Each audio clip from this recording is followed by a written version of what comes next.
네, 대선이 끝났고요. 이제 정책의 시간이 돌아왔습니다. 주식시장도 새로운 정부의 정책에 주목을 하고 있는데요. 과거 주식시장을 돌아보면은 새 정부의 정책 핵심 산업 그리고 관련주가 지수를 넘어서는 수익률을 보여온 만큼 정책 점검이 지금 중요해 보입니다. 네, 새로운 정부의 경제 정책과 그에 따른 시장 반응까지 점검해 보도록 하겠습니다. 대선 특집으로 준비를 했습니다. 이재명 정부 출범, 이재능 경제다, 연세대학교 경영학과 신현환 교수님, 서강대학교 경제학과 허준영 교수님 두 분 모셨습니다. 어서 오세요. 반갑습니다. 네, 반갑습니다. 네, 반갑습니다. 새 정부가 출범했습니다. 이재명 대통령 우리 증시를 크게 레벨업 시키겠다. 코스피 5천 시대를 공약을 했었는데 실현 가능성 어떻게 보시는지 먼저 신 교수님께 여쭤볼까요? 답부터 말씀드리면 얼마든지 실현 가능하죠. 예, 그 이유는 우리나라 지금 증시가 워낙 바닥이고, 네. 국민 모두가 다 알듯이 PBR을 기준으로 한 그런 가치 평가에서도 해외에 비해서 굉장히 저평가돼 있다는 코리아 디스카운트 문제도 있었고, 네. 그래서 코리아 디스카운트를 해결할 수 있는 여러 가지 방안들이 나와 있습니다. 조금 전에 시민들 인터뷰에서도 나왔지만 대기업의 경쟁력이라든지 규제라든지 이런 것들을 풀어서 과감하게 풀어서 기업들이 앞으로 성장해 나갈 수 있도록 도와만 준다면 5천 얼마든지 네. 가능하다고 저는 봅니다. 네, 코스피 5천 시대 공약을 내건 만큼 지금 증시 활성화에 대한 기대감이 커지고 있는 상황입니다. 허 교수님은 증시 부양 공약 어떻게 보시는지, 지금 많은 증권사에서 코스피 상단을 3천까지 제시를 했거든요. 어떻게 전망하십니까? 교수님의 의견에 크게 반대할 생각은 저도 없는데요. 근데 네. 한편으로 이제 먼저 과거 데이터를 한번 보면서 시작을 해보고 싶어요. 그러니까 예를 들어서 과거 대통령 임기 중에 주가가 얼마나 올랐는지 떨어졌는지 이거 보면 실제로 노무현 대통령 때 초반부랑 임기 말이 한 180% 정도 넘게 올랐던 적이 있습니다. 그래서 지금 현재 2,000대 중반이니까 5,000까지 2배, 그때 2배, 지금 2배 이렇게 생각해 보면 그랬던 경험이 있으니까 지금 교수님 말씀하신 대로 여러 가지 정부가 좀 잘 해주는 부분이 있으면 당연히 나아질 부분 전 있다고 생각을 하는데, 한편으로는 사실 그 당시에는 중국이 2001년에 WTO에 막 가입해서 우리가 중국 옆에서 굉장히 또 중국에 수출 많이 하고 기업들이 여러모로 잘 풀리고 있었을 때고, 지금은 여러모로 약간 피크 코리아 아닌가, 조금 한국이 구조적인 문제들이 좀 있는 거 아닌가라는 얘기들이 나오고 있는 부분이어서 제가 사실 한국경제TV에 나와서 이 주식시장에 찬물 끼얹고 싶은 마음 전혀 없고요. 제가 네. 그 정도의 무게가 있는 사람도 아닙니다만 그 정도의 조금 위기도 약간 있는 부분이 있다 정도 말씀드리고 싶습니다.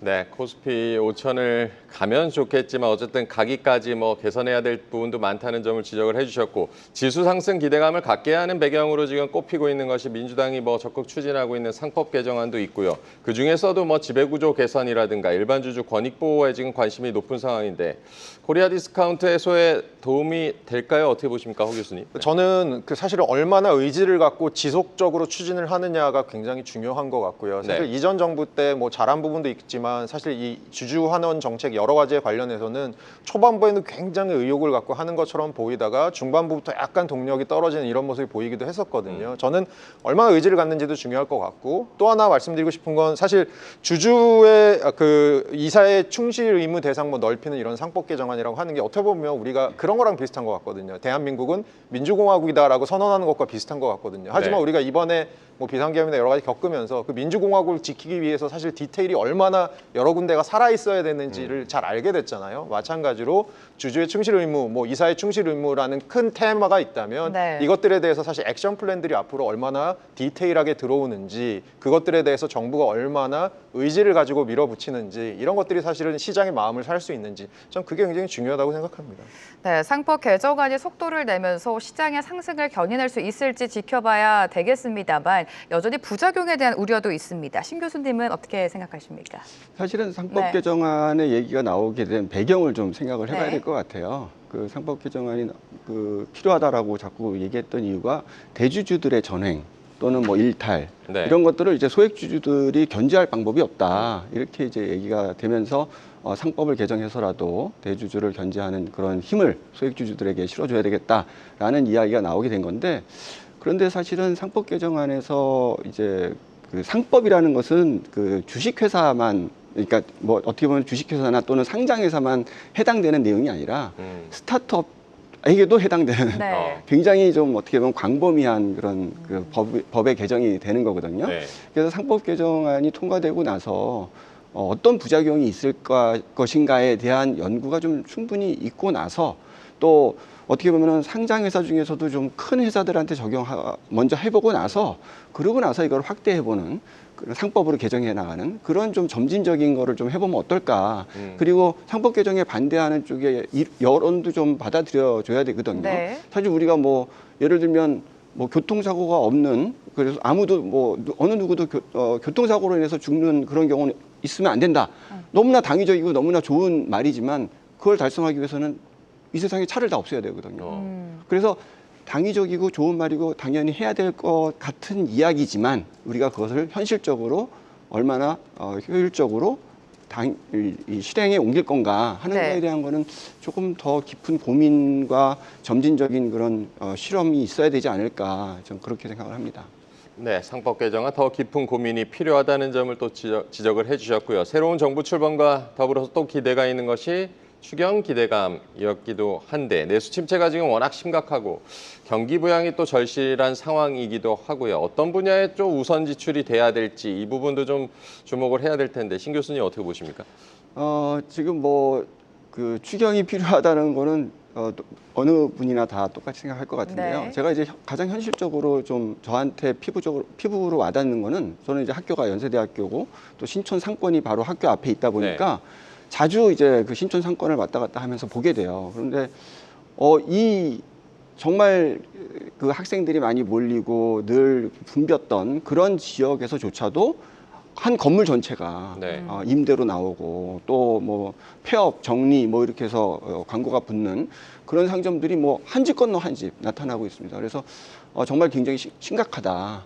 그런데 한편으로는 또 성수동이나 이런 데를 가보면 굉장히 화랑이거든요. 네. 그래서 이 불황과 호황이 공존하는 시대에 있고 그래서 어느 쪽 뭐 이게 완전히 전부 다 불황이다. 그래서 불황인 경우에 뭐 어떻게 해야 된다라는 걸 뭐 추경이라는 걸 통해서 뭐 돈만 많이 뿌리면 되느냐 그게 아니라 굉장히 좀 핀셋으로 이렇게 좀 불황을 겪고 있는 업종 또는 지역 뭐 또는 상인 어떤 그 규모 이런 것에 따라서 굉장히 좀 차별적인 그런 지원이 좀 필요할 것 같다. 그리고 우리가 보면 업종이 굉장히 좀 집중되는 경우도 있습니다. 예를 들면 뭐 가로수길이라든지 이런 데가 이제 좀 안 좋아질 때 또 경리단길 안 좋아질 때 보면요. 그런 그 상권들이 모두 다 같은 업종을 하고 있어요. 그러니까 예를 들면 의류가 좋다 그러면 의류를 다 하고 있습니다.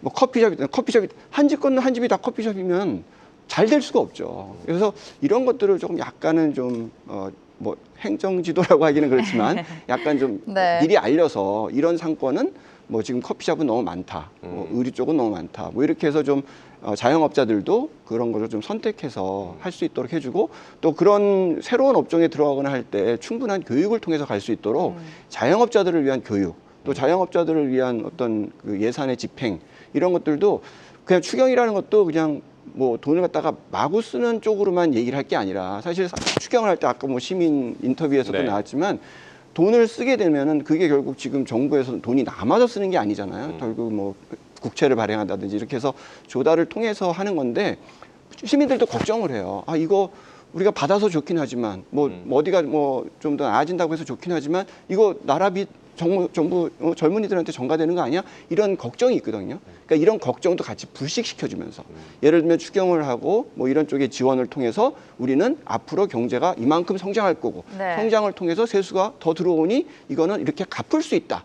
이런 걸 좀 같이 생각해주고 발표해준다면 국민들이 좀 더 믿고 그걸 따라가면 윈윈이 될 수 있죠. 그냥 선순환으로 갈 수가 있는데 지금 약간 불안함, 걱정스러움 이런 것들이 공존하면은 이거 정부에서 추경을 해도 이거 아닌데 이렇게 되면 안 되는데 이렇게 되면 경제 활동을 사람들이 위축될 수밖에 없거든요. 그런 면을 좀 같이 고려해 주면 좋겠다. 네. 예. 일상생활 속에서도 내수가 침체된 걸 느낄 정도인 것 같습니다. 불황과 호랑이 공존하고 있는 만큼 새 정부의 역할이 중요하다라고 강조해 주셨는데 이런 가운데 5월 금통위에서는 한국은행이 경제 성장률을 0.8%로 하향 조정했습니다. 허 교수님께서는 앞으로의 추경에 대한 기대감 어디까지 보십니까? 추경을 네. 일단 35조 패키지 얘기가 이제 나오고 있는데요. 사실 그 추경의 경제적인 효과를 생각해 보려면 정부가 한 10원쯤 썼을 때 GDP가 어느 정도 올라가는지를 저희가 한번 생각을 해봐야 되는 거죠. 네. 뭐 연구 결과들에 따라서 좀 다르긴 한데 얼마 전에 뭐 가장 공신력 있게는 뭐 제 말씀보다는 한국은행 이창용 총재가 얘기하셨던 보통 정부가 한 10원 정도 쓰면 GDP가 올라가는 효과가 한 4원에서 5원 정도 된다. 한마디로 뭐 저희가 승수라고 부르죠. 네. 재정 승수 한 0.4에서 0.5 정도 된다라는 숫자에 근거해서 생각해 보면 35조를 썼을 때 제가 생각하기에 한 15조 정도의 효과가 나올 수 있고요. GDP가 올라간 효과. 작년 우리나라 GDP가 한 2,550조 정도 됐거든요. 그럼 그거에 한 0.5% 약간 넘는 숫자가 나옵니다. 그러면 지금 많은 기관들에서 올해 우리나라 경제 성장률 전망치를 0.8로 내리고 있는 상황에서 그건 아마 신정부가 들어왔을 때 그 정부의 여러 가지 정책들에 대해서 아직 반영은 안 된 부분이 있을 거거든요. 그런 거 생각해 봤을 때는 단기적으로 뭐 GDP를 조금 밀어 올리는 효과 이런 것들은 가질 수 있겠죠.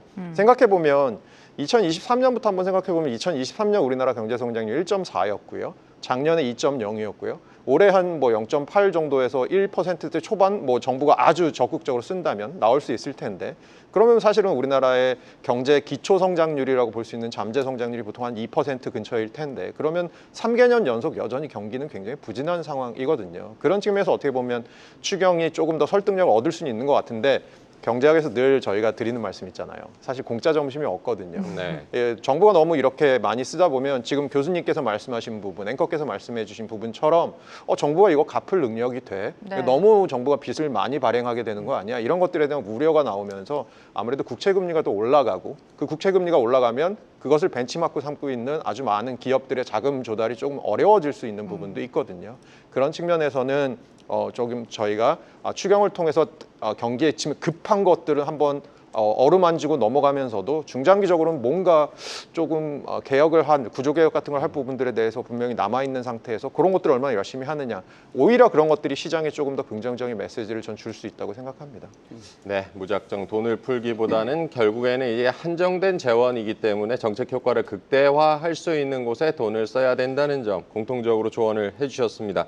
이재명 대통령의 또 주요 공약 중 하나가 자영업자와 가게 이제 소상공인들 살리기, 지역 화폐를 활용하겠다 뭐 이런 전략들은 계속해서 강조를 해왔는데 이 정책 어떻게 평가하십니까, 황 교수님? 그러니까 저는 지역의 관점에서 봤을 때는 괜찮을 수 있는 정책인 부분이 분명히 있습니다. 예를 들어서 성남 안에서만 쓸 수 있는 지역 화폐가 나온다. 그러면 원래는 내가 성남 옆에 뭐 수원 영통 가서 쓰려다가도 그냥 성남 안에서 쓰게 되고 뭐 이런 장점은 있죠. 지역 경기를 살리고 그 지역 내부에서 원래 외부로 유출될 어떤 소비들을 그 지역 내에 잡아둘 수 있다. 뭐 그리고 그 지역 내에서 그럼으로써 일자리도 생길 수 있다. 뭐 그런 좋은 점은 있을 수 있는데 문제는 뭐냐면 성남의 관점 혹은 경기도의 관점에서 생각하지 않고 우리나라 전체의 관점에서 생각해 보면 사실 우리나라 내부에서는 결국 조삼모사가 될 가능성이 있는 거거든요. A 지역에서 지역 화폐를 발행하고 B 지역을 안 하면 A 지역은 B 지역까지도 약간 더 흡수하면서 늘어날 수 있는 부분이 있거든요. 그런 부분들에 있어서 이것이 우리나라의 어떤 지방 정부가 아니고 전국 단위에서의 정책으로서 어느 정도 효용성을 가지느냐를 좀 생각해 볼 필요는 전 있을 것 같고요. 그런 측면에서는 뭐 왜 지역 화폐를 꼭 발행해야 되는지, 왜 기존의 온누리 상품권 같은 것을 더 활성화하면 안 되는지 이런 것들에 대해서도 조금 더 많은 논의가 있어야 될 것 같다는 생각이 듭니다. 네, 또 최근 무디스는 미국의 재정 적자에 대한 우려로 신용 등급을 강등하면서도 한국도 안전하지 않다라고 경고를 했습니다. 이렇게 재정을 통한 경기 부양은 좋지만 앞서서 허 교수님이 계속해서 강조해 주신 것처럼 이런 추격이 재정 적자 부담을 키우는 거 아닌가 이 우려도 당연히 있습니다. 신 교수님은 어떻게 보십니까? 네, 사실 뭐 미국이란 나라는 그 국제 통화로서 그 사용이 되고 있는 달러라는 거를 발행할 수 있는 국가잖아요. 그런데 그런 국가조차도 신용평가 기관에서 위험할 수 있다. 사실은 이제 저희가 재무관리라는 그 과목에서 학생들을 가르칠 때 미국 정부가 발행한 국채는 무위험 자산이다. 그래서 보통 이제 우리가 무슨 가치평가라는 걸 할 때 그 무위험 자산에 대한 수익률 이런 걸 얘기를 하면은 무조건 국채 수익률 가져다가 이제 쓰는 이런 게 이제 통상적인 교육인데 그런데 그런 그 미국 국채조차도 신용 위험이 있다라고 얘기한다면 우리나라처럼 작은 규모의 나라에서 재정 적자가 심화됐을 때 그 발생할 수 있는 신용 위험이라는 거는 굉장히 크죠. 네. 그러니까 정부가 추경 같은 거를 할 때 또는 뭐 재정 적자를 확대할 때 이런 부분을 우선적으로 고려하지 않고 하게 되면 아무리 정부가 돈을 많이 쓴다고 하더라도요, 국민이 불안해합니다. 그러면 결국은 이제 우리 증시 얘기도 나오고 경제 활동 이야기도 나오지만 가장 안 좋은 게 불안한 거거든요. 네. 불확실한 거거든요. 그러니까 정부가 아무리 돈을 써도 그 돈을 갖다가 내가 받아서 쓸 수가 없는 상황이 돼버리는 거예요. 그러니까 아무리 지역 화폐를 만들어도 그 지역 화폐를 갖다가 아까 말씀 나왔으니까 이제 이어서 얘기를 하면 지역 화폐를 쓸 수가 없어요. 내가 이거 내년에 어떻게 될지 모르는데 그냥 네네. 갖고 있다가 내년에 써야지, 후년에 써야지. 이렇게 되면 지역 화폐가 돌질 않습니다. 결국은. 그러니까 결국 국민들의 불안한 마음을 잠재워 줄 수 있는 그런 추경, 그런 재정 확대가 이제 국민들로 하여금 돈을 쓰고 경제 활동을 하게끔 만들어 주는 거거든요. 그러니까 그런 부분에 있어서 좀 더 신경을 써줘야 되지 않을까. 네, 경제 주체들의 불안을 자극할 정도의 재정 지출은 오히려 부작용이 있다는 점도 지적을 해주셨고요. 자산시장 관련해서 가상자산 현물 ETF 도입 공약도 좀 눈길을 끌었는데요. 최근에 비트코인 최고가 경신하면서 좋은 흐름 보이고 있는데 도입 가능성 그리고 또 시장 영향 어떻게 보시는지요, 신 교수님? 사실 가상자산에 대해서는 제가 이제 저도 이제 학자로서의 경험 이런 것들이 좀 필요해서 제가 예전에 한참 오피스텔 투자 이런 거 노후 저기 수익을 위해서 필요하다 이럴 때 제가 오피스텔도 투자해보고 네. 가상자산 얘기가 나와서 가상자산이 저는 잘 모르겠지만 저희 아들 같은 저희 집에 이제 아들이 네. 아무래도 이제 젊은이들이 많이들 얘기하니까 저희 애한테 물어보고 이렇게 어떻게 투자하는지 얘기도 들어보고 하는데 굉장히 위험한 투자다. 예, 굉장히 위험한 투자다. 어떤 면에서 이거는 가끔 신문에 나오죠. 해킹 이런 이야기들이 나오는데 해킹이라는 게 발생을 하게 되면 이 자산이 없어진 정도가 아니라 그 전에 거래됐던 기록 또 어떻게 없어졌는지 어디로 갔는지 전혀 추적이 불가능합니다. 네. 예, 그러니까 그 거래소 자체가 완전히 그냥 없어진다라고 생각할 정도의 그런 충격이기 때문에 그것들을 이제 많은 분들이 경험하지 못해서 사실 가상자산을 지금 하고 있죠. 네. 하지만 이제 정부에서 만약에 가상자산의 ETF를 만들어준다. 그 얘기는 뭐냐면은 정부가 그만큼 가상자산 거래에 있어서 좀 더 안전망을 확보할 수 있다라는 얘기가 되는 거고 네. 그렇다면 이제 가상자산이 갖고 있는 여러 가지 장점들이 있어요. 사실 거래라든지 또는 그 해외 송금이라든지 소액 결제라든지 이런 것들이 지금 현재 신용카드라든지 이런 것들 우리나라는 잘 돼 있지만 해외하고의 거래를 한다든지 이럴 때는 굉장히 어렵거든요. 그러니까 그런 것들을 할 때 가상자산이 도움이 되기 때문에 가상자산 시장이 활성화되고 그거를 좀 더 안전하게만 만들어준다면 가상자산 ETF가 상당한 어떻게 보면 국민들에게는 하나의 포트폴리오의 다른 자산을 제공해주는 그런 역할이 될 수 있겠죠.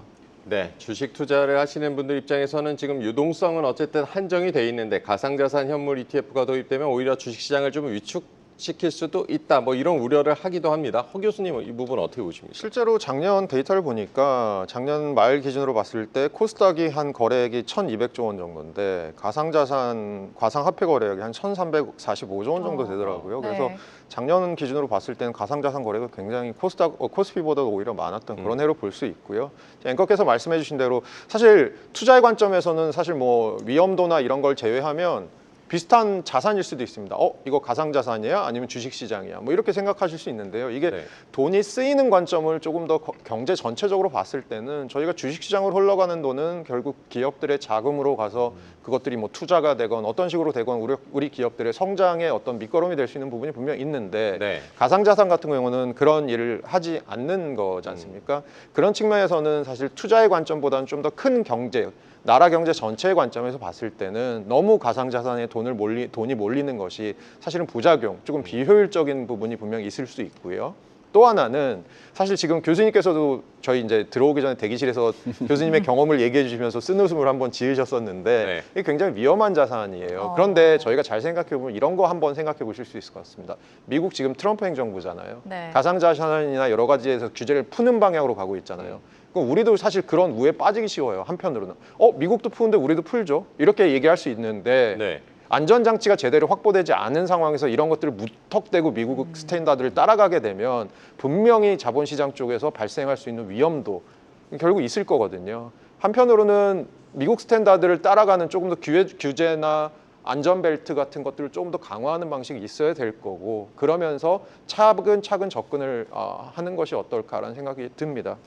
네, 작년 우리 시장이 부진하면서 그 유동성의 가상자산에 집중이 됐었습니다. 언급해 주시는 것처럼 부작용에 대한 우려는 계속해서 좀 인지를 해야 된다라고 강조해 주셨고요.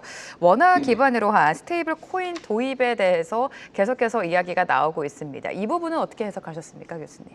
스테이블 코인이라는 게 결국 그 가상자산의 금액만큼 그 원화 뭐 국채라든지 네. 또는 뭐 금이라든지 뭐 이런 것들이 더 좋겠죠. 그런 것들을 이제 쌓아놓고 가상자산을 갖다가 만든다는 거기 때문에 사실 뭐 그 스테이블 코인은 그만큼 안전한 그런 가상자산이 될 수 있죠.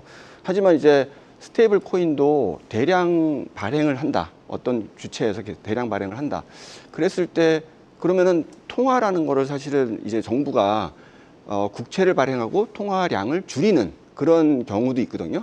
그런데 통화량을 대신하는 가상자산이 국채를 기반으로 해서 또 만들어져 버리게 되면 그러면 한국은행은 어떻게 하지라는 그 생각이 들더라고요. 저는 그렇습니다. 네, 지금 뭐 추경 기대감과 같은 이런 재정 부양도 얘기를 해봤고, 지금 저성장 고착화 우려 속에서 이제 한국은행 같은 경우는 기준금리 내리면서 경기 부양에 나서고 있고요. 한국은행의 통화정책 행보는 어떻게 앞으로 보고 계십니까, 호 교수님? 어떻게 보면 한국은행이 가진 정책은 어떻게 보면 크게 보면 금리라는 하나의 정책, 그냥 돌이 하나 있는 거죠. 네. 근데 이제 토끼가 3마리가 있는데 3마리 중에 2마리는 반대 방향으로 뛰고 1마리는 또 반대 방향으로 뛰는, 저는 그런 형국이라고 생각하고요. 우리나라 국내 경기만을 봤을 때는 금리를 더 내려야 되는 상황은 맞습니다. 좀 저희 계속 얘기하는 것처럼 경기가 그렇게 좀 녹록한 상황이 아니거든요. 네. 하지만 두 가지. 하나는 사실 예전에는 조금 더 문제가 됐던 건데, 환율이 사실은 1,450원 넘게 지금 막 올라가 있는 상황에서였었으면 한국은행이 금리를 내리는 것이 조금 힘들었었을 건데, 이번에 환율이 1,300원대로, 물론 1,400원대로 내려온 이유가 사실 별로 유쾌한 이유는 아닙니다만 네. 내려와서 한국은행이 이번에 금통에서 금리를 한번 내렸잖아요. 그러니까 환율 측면에서 부담은 좀 덜었다. 나머지 한 마리 토끼 반대로 뛰는 게 뭐냐? 결국은 이건 또 가계부채거든요. 지금 7월부터 스트레스 DSR 3단계 들어오고 새로운 정부 들어오면서 또 부동산 가격 뛰는 거 기대 심리 있고요. 똘똘한 한치에 대한 선호는 점점 더 강해지고요. 공급 부족 이슈들이 앞으로 닥칠 것들을 시장은 예상하고 있고요. 여러 가지가 있는 상황에서 대출 막차 타자 혹은 빨리라도 하루라도 빨리 집을 살 때가 제일 쌀 때다라고 생각하는 심리가 남아있는 상황이잖아요. 이런 부분들에 있어서도 사실은 가계부채가 앞으로 증가세가 어느 정도로 이어질 것이냐가 한국은행의 금리 결정에 영향을 줄 것이라고 보고요. 거기다가 저는 마지막으로 이제 드리고 싶은 말씀 하나는, 어쨌든 우리가 오늘 처음 얘기는 했지만 새로운 정부가 이전 정부와 결정적으로 또 다른 기조를 가진 부분이 저는 재정정책이라고 생각합니다. 이전 정부가 뭐 재정 건전성 이런 것들을 추구하면서 뭐 허리띠를 졸라매자, 정부는 좀 지출을 효율화하자, 줄이자 뭐 이런 것들을 얘기했다면, 지금 정부는 어떻게 보면 쓸 때는 써야지 정부가, 이전 정부 너무 안 썼네 이렇게 생각하는 정부이기 때문에 이 재정 쪽에서 사실은 약간 유동성이 풀릴 부분이 있으면 이런 부분들이 나중에, 오늘 우리 보니까 CPI 인플레이션이 1.9%까지 내려오긴 했습니다만 이것들이 다시 밀어 올려질 가능성이 조금이라도 남아있는 상황, 한국은행이 너무 급박하게 움직이기보다는 천천히 새로운 정부의 정책들을 확인하고 그 정책의 효과들을 점검하면서 갈 것 같다라는 얘기가 있고요. 그렇게 생각이 드는 부분이 있고요. 마지막, 한국은행에서 또 생각할 리스크는 또 하나가 남은 게 미국발 리스크입니다. 네. 저희 4월에 상호관세 들어왔죠. 근데 4월 10일 날 유예해줬잖아요. 90일. 근데 네. 그게 이제 7월 초에 끝납니다. 그거 어떻게 될지. 그 다음에 중국과 관세 협의해갖고 5월 10일 날 또 90일 미뤘잖아요. 네. 그것도 어떻게 풀릴지. 그것들이 사실 우리 경제, 우리는 사실 수출 갖고 먹고 사는 경제라고 많이 얘기하잖아요. 네. 그런 측면에서 우리 경제에 어떤 파급 효과들을 가질지를 점검해야 되는 상황이 남아 있습니다. 그럼 저는 한국은행이 급하게 움직이기보다는 금리는 내려가는 방향이겠지만 천천히 움직일 것 같다라는 생각을 하고 있는 편입니다. 네, 교수님 말씀대로 지금 정책에 대한 기대감은 있지만 관세라는 불확실성 여전히 시장을 좀 짓누르고 있습니다. 이런 가운데 지난 주말에는 트럼프 대통령이 철강에 또 50%까지 관세를 올려 잡았는데, 새 정부가 출범한 만큼 한국과 미국의 관세 협상도 본격화될 텐데 어떤 전략이 필요하다고 보십니까, 신 교수님? 미국에서 관세 전쟁을 일으킨 배경은 미국이 그동안 이제 오랫동안 적자를 감수하면서 계속해서 이제 우방국들을 도와줬다. 또 심지어는 이제 중국을 어떻게 보면은 이제 국제사회의 일원으로서 포함시키겠다. 이런 차원의 그런 정책을 해왔는데 이제 그게 부담스러워진 거거든요. 그래서 이제 트럼프 정부에서는 관세라는 걸 통해서 진짜 뭐 관세를 매기겠다라기보다는 우리도 좀 도와다오 이런 차원의 그런 제스처라고 이제 해석할 수도 있어요. 네. 이렇게 좋게 해석한다면. 그래서 이제 중국 보고도 미국 제품 좀 수입해라. 우리한테 수출만 하지 말고 뭐 우리한테 와서 좀 투자도 해라. 뭐 이런 지금 요구를 하고 있는 상황인 거고, 마찬가지로 한국 정부에도 요구하는 게 마찬가지 아닐까. 한국도 뭐 중국을 통해서 또는 미국에 직접 수출을 통해서 굉장히 많은 이제 무역 흑자를 내고 있었고, 그동안 무역 흑자 잘 내고 있었으니 이제는 좀 미국에다 투자하고 또 미국 물건도 좀 잘 수입하고 그렇게 해서 시장도 좀 개방하고 해달라라는 차원이죠. 그래서 미국의 가려운 데를 긁어주면서 우리도 이런 점이 좀 지금은 어려우니 뭐 이런 걸 좀 우리 시간을 두고 하자. 네. 우리도 당신들의 그런 고충을 충분히 알고 있다. 이런 차원의 서로가 좀 서로를 이해하는 그런 차원의 접근을 해야 하지 않을까. 그래서 뭐 지금 철강이라든지 뭐 알루미늄이라든지 뭐 이런 쪽에 관세가 있지만은, 그렇다면 이제 그거를 우리가 관세 부담을 기업들이 하면서 수출을 하기는 진짜 어려워지는 거고, 그렇게 되면 이제 우리는 지역 사회가 또 문제가 되거든요. 저는 가장 걱정되는 게 그거예요. 그러니까 기업이 망가지고 없어지고, 그거는 뭐 어떻게 보면은 경제, 뭐 시장 경제에서 어떻게 보면 경쟁력이 없으면 도태돼야 되는 거예요. 그리고 새로운 또 경쟁력이 있는 기업들이 나와주고 그렇게 해야 되는데, 그 과정에 항상 피해는 그 안에 이제 이해관계자들, 그래서 뭐 공급업체가 됐든 또는 지역사회가 됐든 근로자가 됐든 이들을 어떻게 우리가 감싸 안을 건데, 그럼 이제 미국에서의 관세 정책에 대해서 우리나라 기업들이 그냥 맞아버리면, 그러면은 결국 이제 지역사회의 고충을 또 정부가 떠안아야 되는 그런 어려움이 생겨요. 그래서 그만큼 관세를 부담해야 되는 만큼을 네. 어떻게 보면 기업들이, 아니 이제 정부가 기업들에게 뭐 어떻게 어떤 방법으로든 도와주는 방향으로 뭔가 정책을 한다든지, 뭐 예를 들면 뭐 최소한 R&D 비용을 갖다가 정부에서 다 해서 관세 부담은 하지만 R&D 비용은 그러면 정부에서 좀 나가게 네. 해준다든지, 아니면 뭐 국제 공급망을 갖다가 할 때 옛날처럼 뭐 산자부가 적극적으로 나서가지고 좀 뭐 정리를 좀 해준다든지, 국제 경쟁에서는 우리나라 기업끼리 싸우지 않도록 뭐 네. 이렇게 그런 것들을 통해서 미국의 가려운 점도 도와주고 우리나라 기업들도 도와줘서 결국은 지역 사회가 살 수 있도록 해줘야 된다. 저는 그 점에 좀 방점을 두고 싶습니다. 어쨌든 지금 상호관세 이후의 시한이 한 달 정도 지금 남았고요. 허 교수님, 관세 협상에서 어떤 전략이 좀 필요하다고 보십니까? 그러니까 우리는 사실 다른 나라에 비해서 의제가 좀 복잡합니다. 그러니까 1라운드 관세, 2라운드 환율, 뭐 환율 얘기 이제 벌써 나오기 시작했고요. 그럼 이제 여기서 끝난 게 아니고 3라운드 방위비, 4라운드로 가면 주한미군 그럼 어떡할 건데, 주한미군의 역할을 단순히 한반도를 지키는 걸로 볼 거냐, 아니면 대만까지 가서 중국 견제까지 할 거냐. 이게 왜 그러냐면 트럼프 행정부의 특징 중에 하나가 모든 걸 비용 관점에서 생각을 하잖아요. 그러면 이게 사실은 가성비가 안 나오는 일이라고 생각을 할 수 있거든요, 미국 정부는. 그렇게 생각했을 때 저는 의제가 많은데, 물론 뭐 어떤 분들은 그런 얘기 하세요. 우리가 가진 카드도 꽤 많지 않냐. 뭐 예를 들어서 미국산 LNG 더 사서 쓸 수 있는 것도 있고, 그다음에 우리 뭐 방산이나 조선 기술을 갖고 있고, 그다음에 뭐 알래스카의 최악의 경우에는 LNG 프로젝트 들어가는 것도 남아 있고.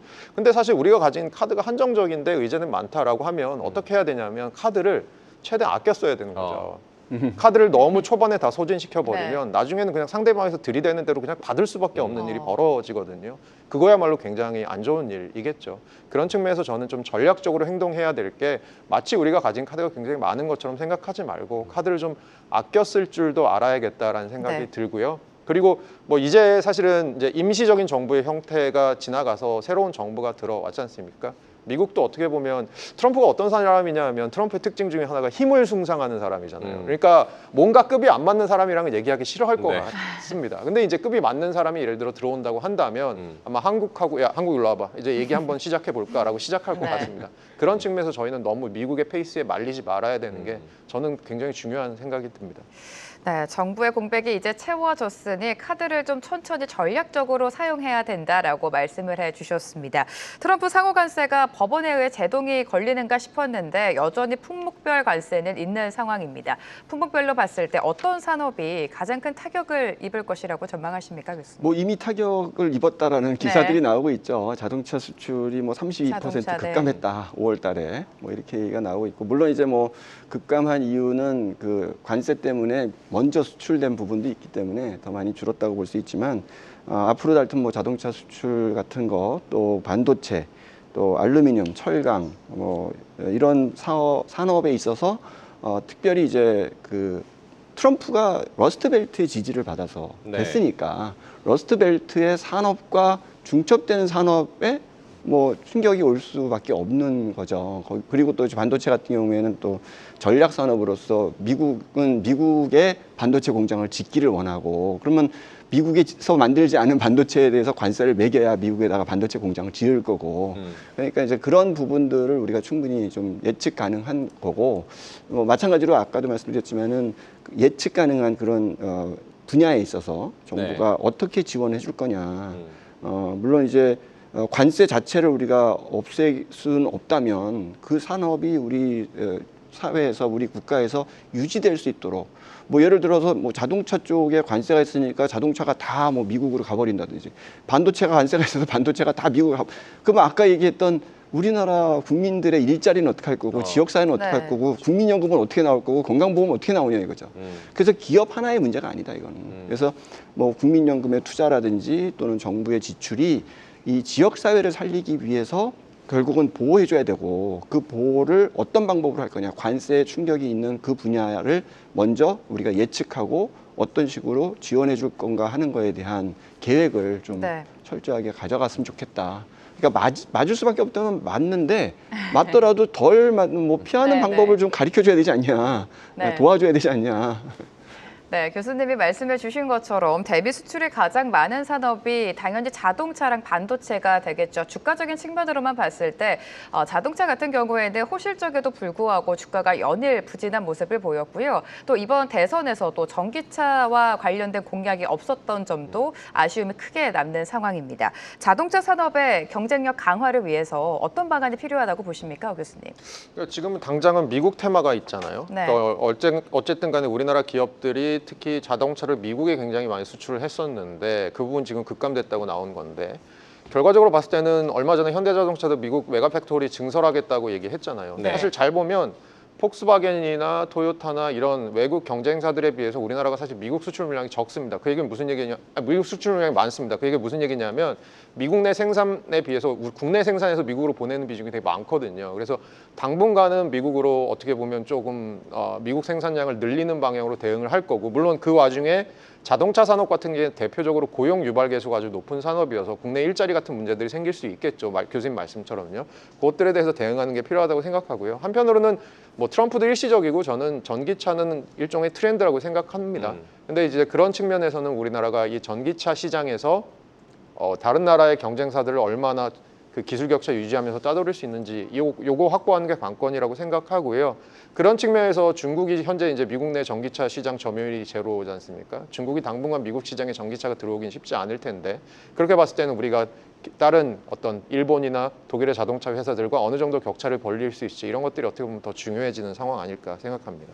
네, 전기차 공약 없었지만 그래도 뭐 K배터리 산업 육성 공약은 있었는데요. 이 정책에 대해서 어떻게 평가하시고 2차 전지 기업이나 뭐 주가에는 긍정적인 재료가 될지요, 허 교수님. 그러니까 2차 전지, 그러니까 2차 전지 캐집 얘기가 있고 나서 거기다 2단 콤보로 트럼프 행정부까지 들어온 거잖아요. 네. 그렇게 보면 어떻게 보면 우리가 2차 전지 굉장히 잘 하고 있었는데 이 산업이 조금 지금 어려워지고 있는 건 분명하고, 어떻게 보면 그런 측면에서는 앞으로도 우리가 계속 잘 해야 될 산업인데 일시적으로 어려움을 갖고 있다면 정부가 정책적인 대응을 해주는 거 필요할 것 같습니다. 근데 오늘 저희가 공통적으로 나오는 얘기 중에 제가 약간 걱정되는 거 하나가 뭐냐면, 미국이 사실 쌍심지를 켜면서 보고 있는 게 하나 뭐냐면 비관세 장벽을 보고 있는 거잖아요. 야, 너네 나라 기업에 보조금 주고 있지, R&D 같은 거 도와주고 있지, 이래서 미국 기업들이 못 들어오게 하고 있지, 이런 걸 자꾸 상호관세라는 것들을 통해서 얘네들이 해결하려고 하잖아요. 네. 그런 측면에서는 미국의 지금 레이더망이 켜져 있는 상황에서 잘 그런 것들을 피해서 어떻게 우리가 산업 정책을 할 수 있을지, 그런 게 굉장히 중요할 것 같습니다.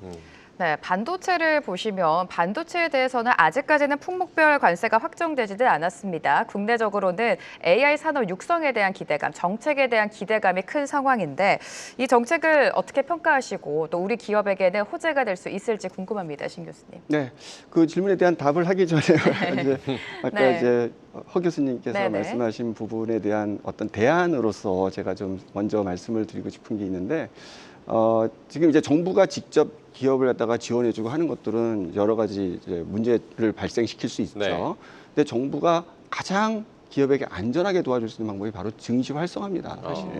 왜냐하면 기업들이 뭐 이제 이런 뭐 관세에 대응한다든지 뭐 아니면 새로운 기술을 만든다든지 뭐 전기차, 뭐 반도체 등등에는 요즘의 산업의 경쟁력은 정말 엄청난 자본이 들어가는 것 같아요. 사실 뭐 미국이 AI 쪽에서 먼저 이렇게 치고 나올 수 있었던 것도 엄청난 자본력입니다. 수백조에 달하는 돈이 그 AI 산업에 쫙 뿌려졌고 그 네. 산업 그래서 오픈 AI와 같은 그런 기술이 나오게 된 거거든요. 네. 근데 그 자본이 어디서 나오느냐? 정부에서 나오는 게 아니라 증시에서 나오고 이 사모펀드라든지 이런 민간 자본에서 나오는 거거든요. 근데 민간 자본은 어떻게 그런 산업에다가 투자를 하게 되느냐? 결국 미래 성장을 보고 하게 되는 거고요. 그래서 정부가 이런 산업의 어떤 이제 중요성을 갖다 강조하고 도와주겠다. 뭐 이렇게만 좀 잘 설득이 돼도 민간 자본이 그쪽으로 들어갑니다. 그러니까 반도체나 자동차나 전기차나 뭐 2차 전지나 이런 부분들이 미국의 공격을 받더라도 그런 부분에서 만약에 증시가 계속 좋아져서 그래서 기업의 가치가 지금의 2배, 3배, 4배 올라갈 그런 가능성만 있다고 본다면 필요한 돈을 뭐 관세를 맞아서 일시적으로 뭐 우리가 경영 성과가 안 좋을 수밖에 없지만 그래도 장기적으로는 이쪽은 성장하는 산업이다. 이렇게만 설득이 된다면은 주주들이 돈을 내놓거든요. 그러니까 그 돈을 가지고 이 위기를 모면할 수가 있습니다. 그래서 직접적인 지원이 아니라 이런 식으로 간접적으로도 얼마든지 지원이 가능하다. 그러니까 여러 가지 다양한 방법을 좀 강구하는 게 필요하다 이런 생각이고요. 그다음에 이제 AI 산업의 육성에 있어서는 네. 저는 우리나라가 항상 잘해왔던 거는요. 어떤 기초 산업이 아니었던 것 같아요. 응용이었던 것 같습니다. 그러니까 예를 들면 우리가 뭐 직접 PC를 만든 것도 아니고 직접 테레비를 만든 것도 아니고 TV를 만든 것도 아닙니다. 하지만은 그런 산업의 기술이 나왔을 때 그 산업을 가지고 빨리 제품을 만들어내고 효율적으로 하고 이런 것들을 우리나라 기업들이 잘해왔던 것 같아요. 그래서 AI 쪽도 마찬가지로 AI의 원천 기술은 우리가 따라가기가 힘들 수도 있습니다. 거기에 굉장히 많은 돈이 또 들어가야 되고 하지만 AI를 활용한 뭔가 새로운 시장, 산업은 얼마든지 확장 가능하다. 그래서 그런 쪽으로 좀 우리 눈을 돌려보자. 이런 생각입니다. 네, 마지막으로 신정부에 대한 기대감이 있지만 지금 대내외적인 리스크가 있기 때문에 녹록지 않은 상황입니다. 한국 경제 성장을 위해서 필요한 정책 그리고 증시 활성화를 위해서 어떤 전략이 필요할지 두 분께 좀 간략하게 여쭤보도록 하겠습니다. 허 교수님 먼저 해주실까요? 저는 산업 정책이 필요하다고 네. 생각하고요. 우리 반도체 다음에 먹거리, 뭐 반도체 하지 말자는 얘기가 아니고요. 반도체 다음에 한국의 먹거리는 무엇인가를 또 로드맵이 나와야 될 때가 아닌가라고 생각하고 있습니다. 네, 신 교수님들. 네, 저는 오늘 이제 뭐 질의에 안 나왔지만 우리나라 기업들의 가장 가려운 부분은 상속이라고 생각합니다. 네. 상속. 네, 지금 제가 이걸 한 20년 전부터 그런 얘기를 했었는데 제가 20년 전에 그 얘기했어요. 20년 후를 내다보면 우리나라 경제는 절대 나아질 수가 없다. 그 이유는 굉장히 많은 사람들이 상속과 증여를 준비해야 될 나이가 되기 때문이다. 이런 이야기를 했었습니다. 그래서 이런 문제도 좀 정부에서 좀 미리 네. 알고 좀 뭐 제도를 개선해서 사람들이 상속 때문에 경제 활동을 덜하는 위축시키는 그런 것들을 좀 미연에 방지해주면 좋겠다 이런 생각이 듭니다. 네, 새 정부 두 분 교수님들의 말씀을 듣다 보니까 이제 새 정부의 어깨가 굉장히 무거워지는 것 같기도 한데요. 오늘 대선 특집 이재명 정부 출범 이제는 경제다. 연세대학교 경영학과 신현한 교수님 그리고 서강대 경제학과 허준영 교수님과 함께했습니다. 두 분 고맙습니다. 네, 감사합니다. 감사합니다. 계속해서 다양한 경제 이슈를 알고 싶다면 구독과 좋아요, 알림 설정 부탁드립니다. AI 캐스터 권미정이었습니다.